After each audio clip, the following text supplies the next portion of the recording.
funciones motoras. Esa es la diferenciación que hay. ¿Qué es lo que se va a transmitir? Como vemos ahí, el alenisco medial te transmite sensaciones de tacto, pero que son finas, de intensidad fina. Igual sensaciones vibratorias, sensaciones de movimiento de la piel, posición de las articulaciones, sensaciones de presión, o sea, todo lo que es fino. En cambio, el anterolateral, sobre todo dolor, como vimos, ¿no? Tacto grosero, el cual no se puede localizar, sensaciones de cosquilleo y las sensaciones sexuales. Entonces, esa es la diferenciación de tanto la columna dorsal como la anterolateral. Y como vemos, esto ya hemos visto. Entonces, esta sería la parte sensitiva. A ver, Alfredo, ¿cuál es la diferencia que ves entre el sistema columna dorsal, menisco medial y la anterolateral?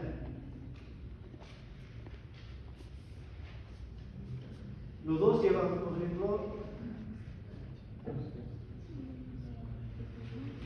¿cómo? ¿Dónde se da?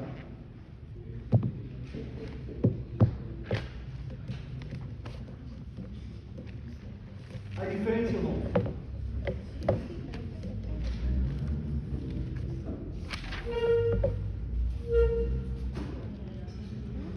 Campanini.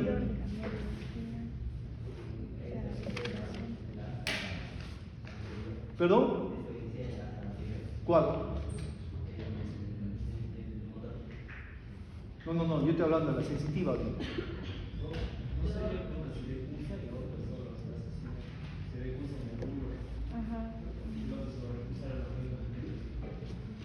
A ver, otra vez, Álvaro.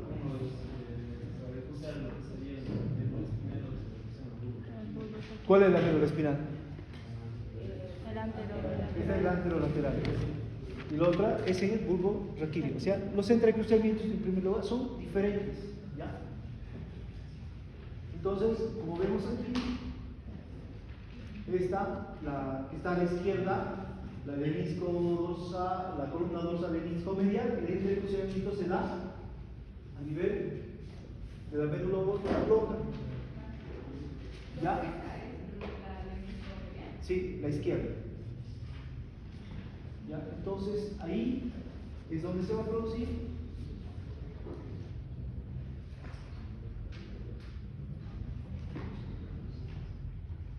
entonces aquí esta es donde se produce el entrecruzamiento en la médula oblonga. ¿Cuál es otro nombre? Bulbo raquídeo. Entonces, en cambio, esta derecha, que es la anterolateral, el entrecruzamiento se produce, como dice Álvaro, a nivel de la médula espinal. Como vemos, llega al asta posterior y de ahí pasa al asta, se hace la decruzación al otro lado y de ahí asciende hasta llegar al área somatosensitiva. Lo mismo de la columna dorsal, pero esta llega al asta dorsal, asciende hasta el bulbo raquídeo y ahí se produce el entrecruzamiento. Entonces, el examen que ustedes van a tener va a ser así. Voy a poner imágenes y ustedes me van a describir dónde se produce el entrecruzamiento, qué núcleos. Va a estar la imagen, fácil es. Si usted sigue con la imagen, no va a haber ningún problema. ¿Ya? Ahora,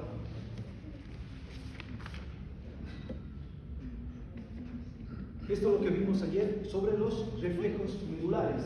¿Ya? Como vemos ahí tenemos los reflejos medulares, o sea, ¿qué se produce a nivel de la médula espinal?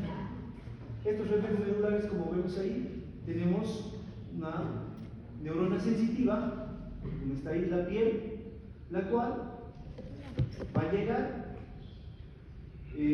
al asta posterior y de ahí va a ascender hacia las vías, hacia la corteza cerebral, ¿ya? Donde ahí se analiza la información y de ahí va a bajar, ¿ya?, hacia el asta anterior para producir un efecto, ¿ya? Pero, como dijimos, ahora se sabe que hay circuitos neuronales especiales a nivel de la médula espinal, ¿ya? Entonces, estos circuitos neuronales son miles de neuronas que existen entre el asta posterior y el asta anterior, los cuales me van a dar movimientos. Estos movimientos son tareas musculares sencillas, ¿ya? Como dijimos ayer. Caminar. Entonces la médula espinal nos puede dar esa facultad de caminar, ¿ya?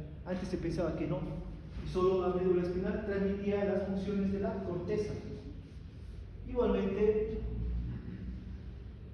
a nivel de la corteza están las señales analíticas y órdenes, ¿ya? Entonces estas son señales complejas. ¿Por qué? Porque me van a dar tareas musculares complejas. Por ejemplo,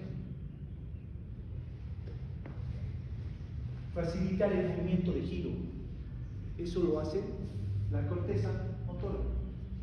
Inclinar el cuerpo hacia adelante. Igual lo hace la corteza motora. Pasar de marcha a salto. Y controla y vigila el equilibrio. Entonces, aquí estoy nombrando algunas de las funciones las cuales la hace la corteza, ¿ya? Para que sepan diferenciar lo que hace la médula. Los circuitos neuronales especiales no van a poder realizar esos movimientos complejos musculares, ¿ya?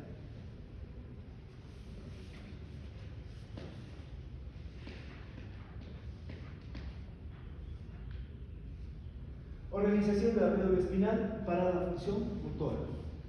Entonces, aquí, lo que les expliqué ayer, como vemos, lo de verde es la parte sensitiva, la cual se conecta a un ganglio neuronal aferente. De ahí va el nervio aferente hacia el asta dorsal, lo que está de verde, hace una primera sinapsis, ¿ya? Y lo que les dije, hace una sinapsis con la interneurona. Y esta interneurona que está de rojo que ven ahí, esa interneurona que está de rojo, ¿ya? Entonces hace sinapsis con una neurona, una motoneurona anterior que está en el asta anterior, y por lo tanto eso nos puede producir un efecto motor, ¿ya? Entonces, como vemos ahí, está retirando el brazo, o sea, hay un efecto, se está quemando, hay un estímulo del receptor que va por la línea verde, que es la parte aferente, llega al ganglio aferente, de ahí el nervio llega al asta posterior, se conecta con la interneurona, lo que es de rojo, hace sinapsis con la motoneurona anterior que está en el asta anterior y puede producir ese efecto de retirar. Solo lo hace esto la médula. Pero ayer estaba revisando más y no es tan sencillo, ¿ya? Aparte, dice que allá dice raíz sensitiva, dice. O sea, ese es lo que dice ahí, sería el nervio aferente. Ese nervio aferente, como dijimos, hace sinapsis ¿con quién? Con la interneurona, ¿no? Entonces, hace sinapsis con la interneurona y de ahí con la motoneurona anterior. Pero también dice que esta neurona sensitiva puede hacer sinapsis directamente con la motoneurona sin que intervenga la interneurona. También puede hacer sinapsis. Y también puede hacer sinapsis con, como dice ahí, haz córtico espinal. Ese haz córtico espinal está bajando desde la corteza, ¿ya? Y hace sinapsis igual con la neurona sensitiva. O sea, esta neurona sensitiva puede hacer tres tipos de sinapsis. Uno con la interneurona, otro hace una sinapsis directa con la motoneurona anterior y otro hace sinapsis con el haz córtico espinal, el cual está bajando de la corteza. ¿Ya? Esa parte es lo que nos está diciendo Gaito. ¿Ya? Bueno, ahí explica cómo ese haz córtico espinal está bajando la corteza, hace decusaciones, pero aquí es lo que tienen que saber, ¿ya? Lo que está pasando a nivel de la médula espinal, ¿ya? Entonces, hace 3 tipos de sinapsis, ¿ya? La fibra sensitiva, o sea, que ha tenido un estímulo, ponerle de tu brazo, ha ido al asta posterior, ponerle de la dorsal 1, que está conectada, ¿ya? Llega al asta posterior y ahí va a hacer esos 3 tipos de sinapsis, con la interneurona, con la motoneurona anterior o con el haz córtico espinal. Esos 3 tipos de sinapsis, ¿ya? Ahora, ya sabemos lo que pase la parte sensitiva, ¿no? Entonces, como vemos ahí, lo debe, a ver, aquí cómo está. Entonces, ya hemos visto la parte sensitiva, ahora vamos a ver la parte motora. La parte motora, como vemos aquí, es la parte de aquí abajo, ¿ya? Donde está el asta anterior, donde se está produciendo sinapsis, ¿ya? Con la motoneurona, ya sea directamente la neurona sensitiva hace directamente sinapsis con la motoneurona o a través de la interneurona, ¿ya? Esta interneurona, que son miles también, son miles las interneuronas que están ahí. Entonces, aquí las motoneuronas van a ser de 2 tipos, como vemos, ¿ya? Lo que está de negro serían las motoneuronas A-alfa. Como sabemos, tiene un diámetro de 14 micrómetros o 14 micras. Y esta A-alfa que está aquí abajo va a ir a inervar a la placa motora o la placa neuromuscular que vimos, ¿ya? Entonces, ¿cuál es la función de esta placa neuromuscular, Juan? ¿Cuál sería su función? ¿Qué hace la placa neuromuscular cuando sale la acetilcolina? Produce la contracción muscular. También tengo ahí, lo que está de rojo, las fibras A gamma, cuales tienen un diámetro menor, que son de 5 micras, y la cual va a ir a inervar los usos musculares. Entonces, estos usos musculares van a estar formadas por fibras intrafusales, ¿ya? Entonces, ¿cuál va a ser la función? Cuando se activan estas fibras motoneuronas A gamma, van a producir el tono muscular, ¿ya? Entonces, estas fibras musculares nunca están flácidas, por eso mantienen un tono muscular gracias a esas fibras A gamma. A gamma. ¿Perdón? Produce la contracción muscular cuando son estimulados. Y las A gamma, El tono muscular, exacto.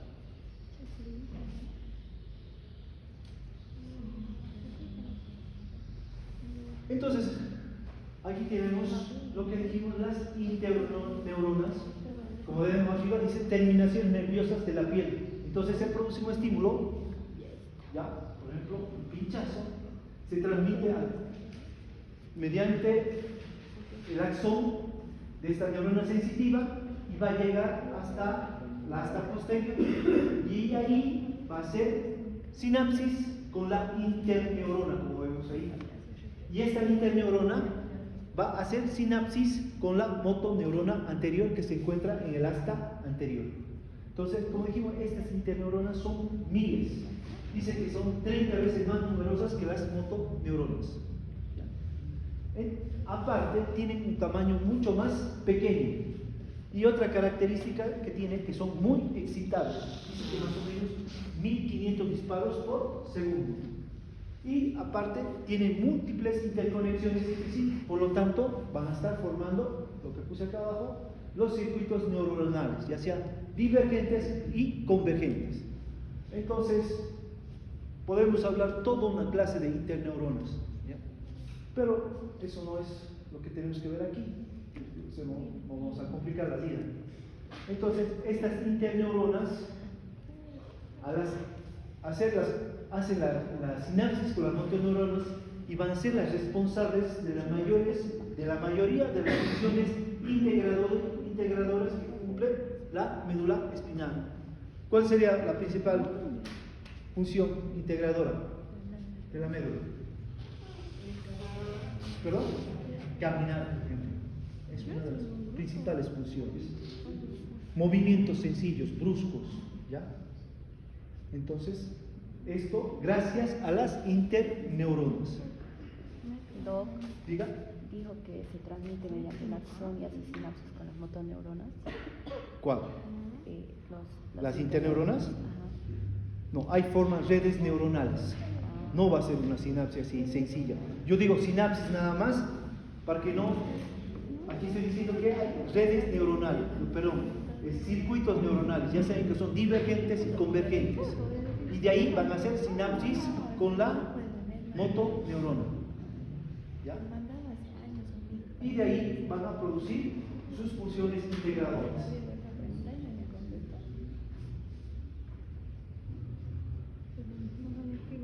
Y volvimos a esta parte. ¿Ya? Entonces, de las células de Rein-Schau, las cuales son células pequeñas, inhibidoras, las cuales se encuentran en el asta anterior, ¿ya? Y son las encargadas de producir inhibición de las motoneuronas adyacentes. Por ejemplo, si la motoneurona A-alfa es estimulada, estas pequeñas células de Rein-Schau van a inhibir a las motoneuronas A-gamma. ¿Ya? Entonces, esa es la función de estas células de Rein-Schau.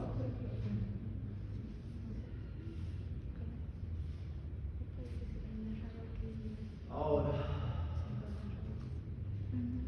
receptores sensitivos musculares y sus funciones en el control muscular. ¿Ya? Entonces, aquí tenemos entonces ahí mi asta posterior, ¿ya? Donde va a haber fibras que van a ir a inervar al músculo. Como vemos,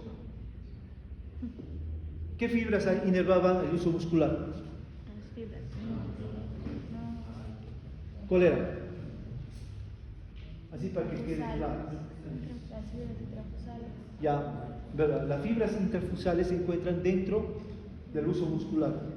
¿Cuáles eran las que inervaban? ¿Las A-alfa o las A-gamma?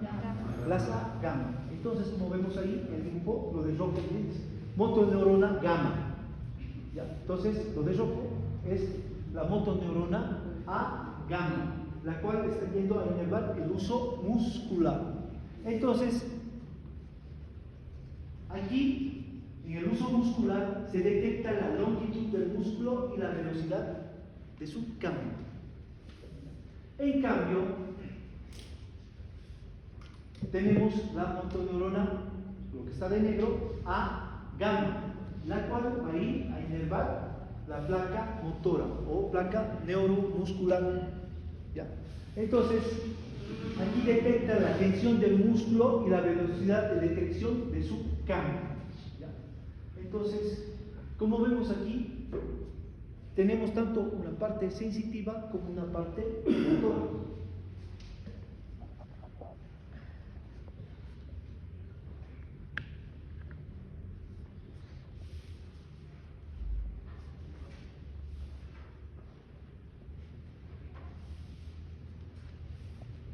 Entonces, esta es la estructura e inervación motora del uso muscular. Entonces, como sabemos, el uso muscular está inervado por las fibras A-gamma. Estas fibras A-gamma van a inervar las fibras intrafusales. Las fibras intrafusales,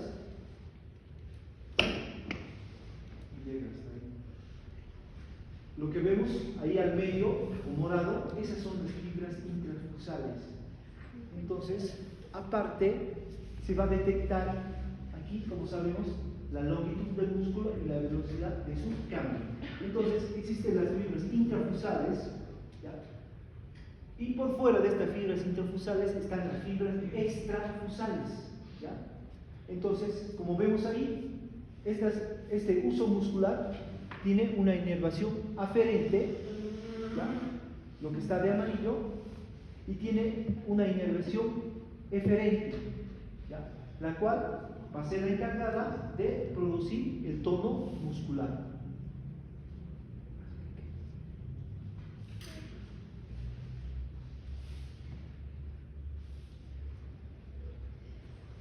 Entonces, ¿cuál va a ser la función del uso muscular?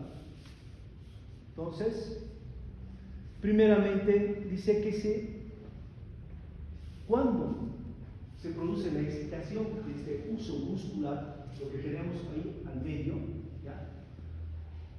Que más este uso muscular dice que mide de 3 a 10 milímetros, y dentro tenemos de 3 a 12 fibras fibras musculares que están formadas por actina y miosina. Entonces, cuando las fibras sensitivas pueden excitarse, van a producir primeramente alargamiento del músculo y contracciones de las porciones finales de las fibras intrafusales, las que están laterales, ¿ya? Entonces se va a producir un alargamiento. Entonces, esta es la función del uso muscular. Entonces, uno, alargamiento del músculo, y otra, la contracción de las porciones finales intrafusales. Entonces, estos se caracterizan, digamos, por ser de dos tipos. Estas fibras intrafusales, ¿ya? Las de arriba son las fibras de bolsa nuclear, ¿ya? Y dice que están en número de 1 a 3. Las de abajo, ¿ya?, son las fibras de cadena nuclear, ¿ya? Y están en número de 3 a 9. Entonces, vamos a decir que el total de las fibras intrafusales puede ser de 3 a 12. Entonces, las fibras intrafusales que están dentro del uso muscular son entre 3 a 12, ¿ya? Entonces, aparte, estas tienen terminaciones, dos tipos de terminaciones, ¿ya? Una terminación primaria, como vemos ahí, y otra terminación secundaria. La terminación primaria son fibras de tipo A1 y miden 17 micras y tienen una velocidad entre 70 a 120 metros por segundo. En cambio, las secundarias son fibras de tipo 2 y miden 8 micras y su velocidad es menor, no dice cuánto, ¿ya? Entonces, las fibras primarias, estas son las que van a inervar a las fibras de bolsa nuclear y a las fibras de cadena nuclear. Las primarias inervan a las dos, tanto a la bolsa nuclear como la fibra de la cadena nuclear.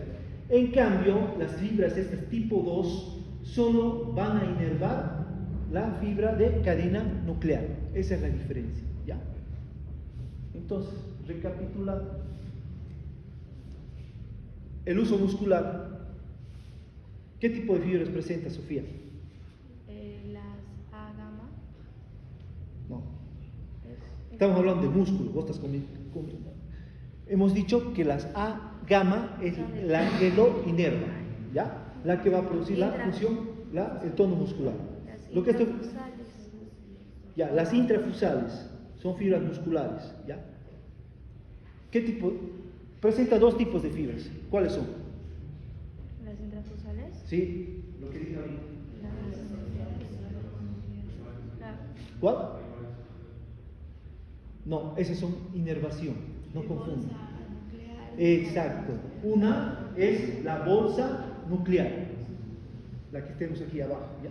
Que son fibras musculares que están formadas por actina y miosina, pero no son muy numerosas. Como dije, la bolsa nuclear está en número de 1 a 3. ¿Y la otra cuál es? Plata. ¿Cuál? Fibras de cadena nuclear, ¿ya? Y esas están de 3 a 9. Entonces, si yo pregunto en el examen, ¿cuántas fibras musculares intrafusales pueden existir? Y tengo que contar las dos. Pueden ser 3 de la bolsa nuclear y 9 de la cadena nuclear. ¿Cuántos daría? 12. ¿Ya? Entonces, estas en total pueden ir de 3 a 12. Ahora, la inervación es diferente, ¿ya? Entonces, puede ser primaria o secundaria. La primaria, ¿a cuál inerva? Pascual.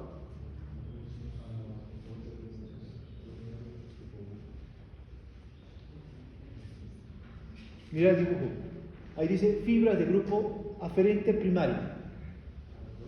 A las dos. Inerva a las dos. Como ve el dibujo. Inerva tanto a la bolsa nuclear como a la cadena nuclear. En cambio, las secundarias, nada más. ¿Por qué es importante que comprendan esto? Porque después vamos a hablar de cómo se produce la contracción del uso muscular y va a nombrar tanto a la primaria como a la secundaria. Y ahí se van a perder. Entonces, esto está claro de entender. ¿Por qué es importante saber esto? Porque se va a producir el reflejo miotáctico, el cual es de dos tipos, dinámico y estático. ¿Qué me dicen el dinámico? Cuando un músculo se estira bruscamente, provoca una contracción enérgica, refleja en el mismo músculo que nació la señal. Eso sería dinámico. Ahora, también habla de estático.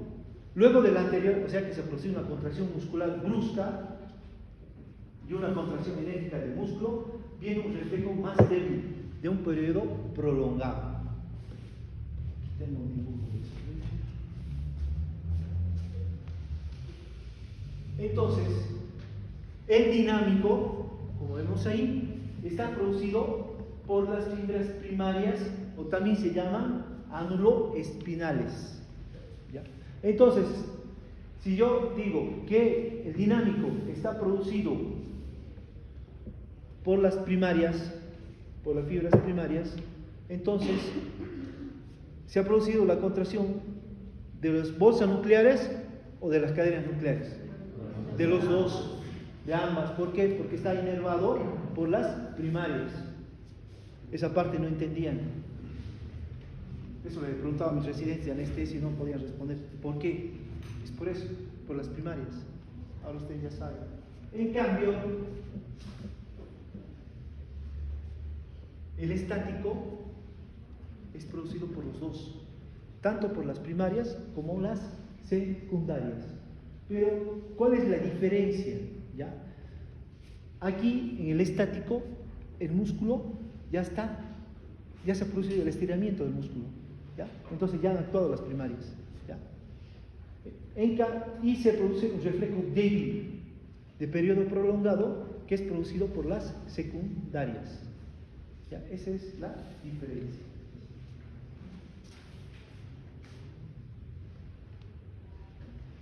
Entonces, hay un dibujo aquí de la respuesta dinámica y otro de la respuesta estática. Entonces, como dijimos, lo de amarillo es el uso muscular. Entonces, la dinámica está producida por las fibras primarias, la cual está estimulando los dos, las bolsas nucleares y las cadenas nucleares. En cambio, la estática está tanto las primarias como las secundarias produciendo ese estímulo.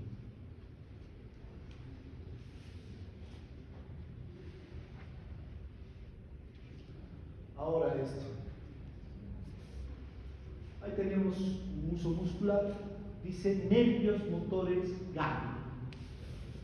Hemos hablado antes de la parte sensitiva. O sea, la parte sensitiva está dada por las primarias y secundarias. O sea, se produce esto que tiene bien, se produce la contracción del uso muscular, ¿ya? O sea, si se estimula la bolsa nuclear y la cadena nuclear, es captado por la primaria, ¿ya? Pero eso es en el movimiento dinámico. En cambio, en el estático va a ser tanto primaria como secundaria, ¿ya? Ahora, hemos visto la parte sensitiva, vamos a ver la parte motora. La parte motora, ¿por quién está dada en el uso muscular? ¿Qué fibras hemos dicho?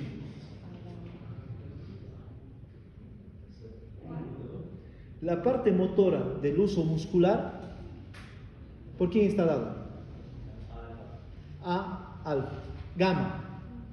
A alfa es la placa motora.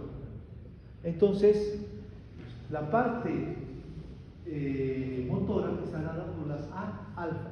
Estas A alfa, A gamma, ¿ya? ¿Qué pasa aquí?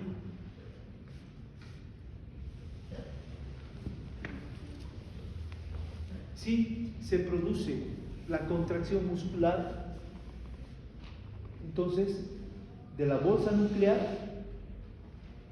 está dada por las A alfas dinámicas, como dice ahí. ¿Ya? En cambio, si se produce las A alfas estáticas, van a estimular la cadena nuclear. Entonces, ¿qué tenemos que ver aquí? Que uno es contracción y el otro es el efecto. Una es la parte sensitiva y otra es la parte motora. La parte sensitiva va a estar dada por las fibras primarias y secundarias. La parte motora va a estar dada por los nervios motores gamma, tanto dinámicos como estáticos. Dinámicos, bolsa nuclear. Estáticos, cadena nuclear. ¿Ya? Entonces, esta es la manera de cómo se va a inervar el uso muscular.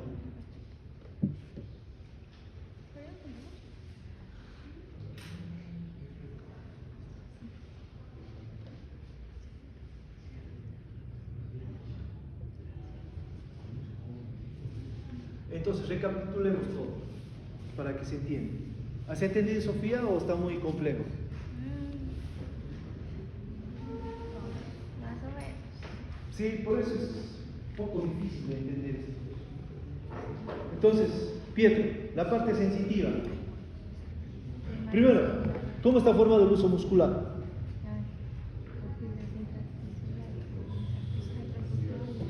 Las fibras intrafusales son de dos tipos, ¿no ves? Bolsa nuclear y cadena nuclear. Tienen una parte sensitiva, ¿ya? La parte sensitiva está dada por las fibras primarias y secundarias. Las primarias, ¿a cuáles? A los dos. Las secundarias, solo a la cadena nuclear. O sea, si hay un estímulo tanto de la cadena, de la bolsa como la cadena nuclear, las que la van a recibir son las primarias. Si hay un estímulo solo de la cadena nuclear, las secundarias. Entonces se produce este estímulo. ¿Ya? Ahora, si viene por la parte motora, como dijimos, va a estar dado por las fibras A gamma. Entonces, si es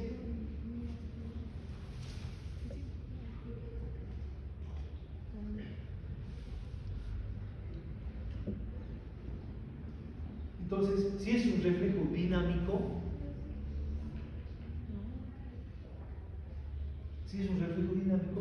las fibras, algunos dicen fibras motoras gamma dinámicas. Entonces esas van a inervar las bolsas nucleares, o sea, va a producir ese estiramiento de las bolsas nucleares.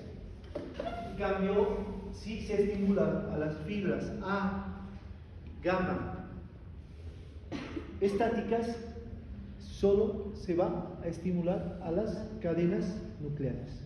¿Ya? Uno produce una contracción brusca, sostenida, o sea, las gamma dinámicas en la bolsa nuclear, y las otras van a producir ya es una contracción prolongada, débil. ¿Ya? Esa es la diferencia de los nervios motores gamma. Diga. En acción física, ¿cómo sería eso? ¿Cómo? En acción física, ¿cómo sería? Por ejemplo, esto lo explican con el reflejo patelar, lo que hacen el golpe con un martillo. Entonces se produce el movimiento, el reflejo patelar. ¿Por qué? Se está estimulando a las fibras. ¿Ya? Ese es reflejo miotáctico muscular. ¿Ya? Como vemos ahí en la imagen, ¿ya? Entonces se produce un estímulo, puede ser por ese martillo. ¿Ya? Entonces, ¿qué va a producir primeramente? Se estiran bruscamente los músculos. ¿Por qué? Se activan los usos musculares. ¿Y qué van a causar? Una contracción refleja de las fibras musculares grandes. ¿Ya? Y en músculos cinéticos vecinos. Entonces, si este uso muscular, como vemos ahí, se produce un reflejo de estiramiento por las fibras A, gamma, ¿cómo es que produce todo el músculo? Es porque las fibras intrafusales están conectadas con las fibras extrafusales que están por fuera. Entonces, ese reflejo se transmite. Por lo tanto, va a producir esa contracción refleja de los grandes músculos. Entonces, eso es lo que explica lo que se refiere al reflejo patelar. Entonces, un circuito neuronal reflejo de estiramiento. Es por eso que usted está con la pierna y produce ese estiramiento cuando produce el estímulo de la rótula. Todo esto, bueno, lo van a volver a ver en semiología para el año. Pero ahí el docente nada más va a decir cómo se tiene que hacer, cómo se tiene que efectuar el reflejo patelar. Cuándo está activo, cuándo está inactivo. Y usted aquí está explicando de por qué se produce. Es gracias a este reflejo miótico muscular.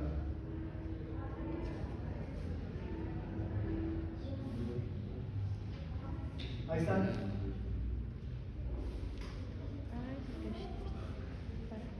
Lo que vos decías,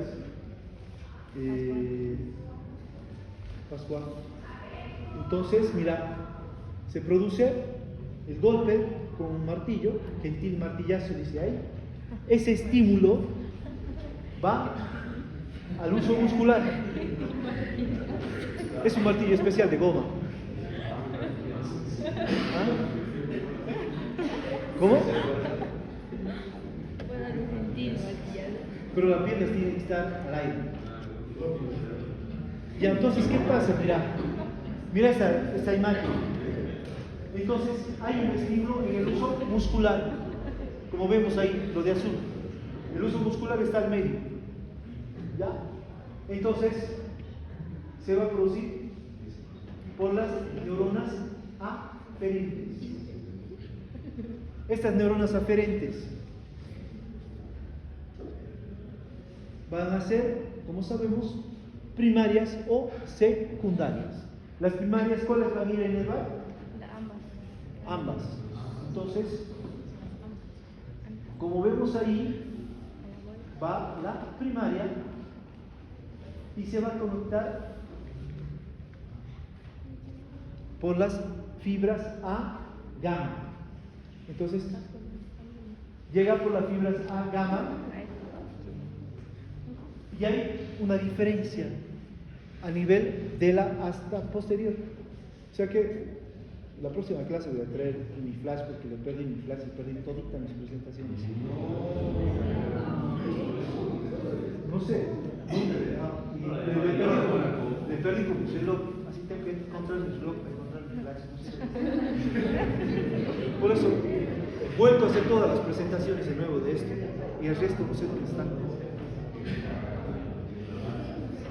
Entonces, ¿perdón? Como vemos ahí, miren, la primaria hace una sinapsis directa con la motoneurona anterior, ¿ya? Y va a ir a producir ese estiramiento brusco, ¿ya? En cambio, la secundaria, como vemos ahí, hace sinapsis con una interneurona y recién hace sinapsis con la A gamma. Entonces, y esta primaria va a inervar tanto las bolsas nucleares como las cadenas nucleares. ¿Ya? En cambio, la otra solo inerva a las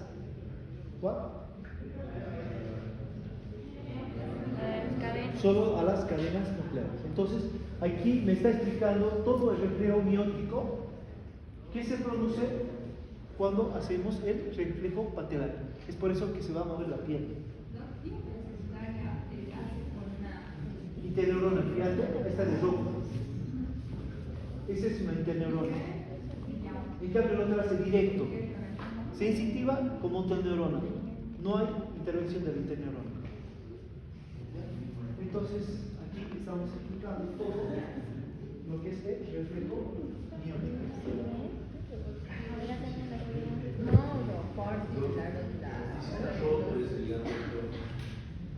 No, ¿qué ligamento?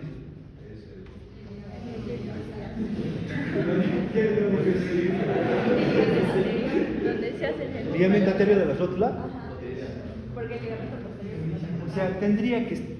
Estamos hablando de reflejos nerviosos. Tendría que haber igualmente una lesión nerviosa. Pero cuando se rompen ligamentos, también se rompen nervios. Pero vos no puedes, tendrías que hacer ahí una electromiografía para ver qué nervios están lesionados. Porque a veces hay lesión de los ligamentos, del músculo, pero los nervios pueden estar intactos, igual que los vasos. Entonces, sería bueno, ¿no? Tener, aquí en Tarija no tenemos electromiografía, ¿pueden creer? No hay electromiografía, que es algo básico. ¿Por qué? Porque no tenemos neurólogos, no hay neurólogos. Yo sé que aquí por lo menos va a salir un neurólogo. Ojalá, porque necesitamos. Ahora hay un residente de cirugía que llegó a las 6 de la mañana al hospital, se bajó del taxi y se cayó. Quería volver a pararse, no podía. La tenía que ayudar a entrar al hospital. Ha perdido la fuerza muscular de las piernas. Primero estaban las rodillas y luego ha ido ascendiendo. Bueno, ¿qué? Antomosina hospital está tomando. Frecuencia cardíaca normal, presión normal, respiración normal todavía. Bueno, entonces, creo que le hicieron una resonancia. Fue al médico internista, el médico internista lo vio y lo derivó al neuro. Pero lo malo que aquí en Tarija tenemos solo cirujanos, neurocirujanos. ¿Ya? El neurocirujano, el cirujano, sobre todo se encarga de las cirugías. Lo que posiblemente tenga este colega es una enfermedad que se llama de Guillain-Barré. ¿Ya? Entonces, el neurocirujano, él le ha pedido un estudio de electromiografía.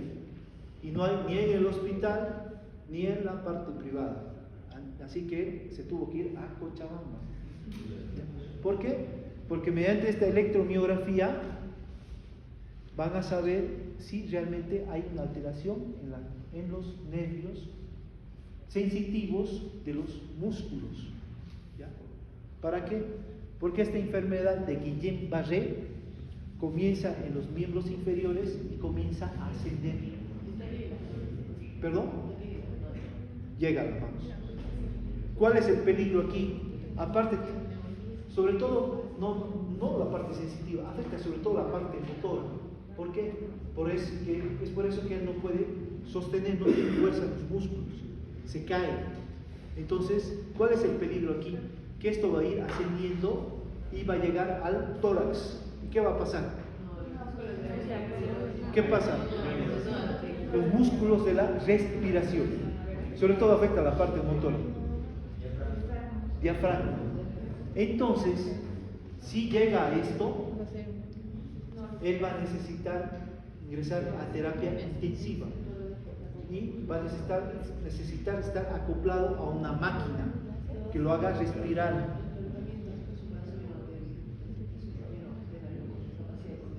¿El corazón quién lo maneja? ¿La parte motora? No, ¿quién lo maneja el corazón? Autónomo, el sistema nervioso autónomo. Si no hay una lesión del sistema nervioso autónomo, el corazón va a seguir latiendo, en parte, pero la respiración lo manejan los músculos respiratorios, sobre todo el diafragma. Entonces, no va a tener la capacidad de poder respirar por sí mismo. Depende hasta dónde asciende. Y depende porque en terapia intensiva, al estar estático y la máquina lo hace respirar, tiene problemas de poder hacer neumonías. Y generalmente son estas enfermedades lo que lo llegan a llevar a la muerte de este paciente. Sí, a veces están 1 o 2 meses en terapia intensiva. Bueno, hay que esperar que no se sobreinfecte. Ojalá que no pase esto. He visto otros colegas que han enfermado con Guillain-Barré, pero solo ha llegado hasta la cintura. ¿Qué problema han tenido después? Tienen que volver a aprender a caminar. ¿Y qué pasa? ¿Qué pasa con los músculos cuando pierden el tono? Se atrofian.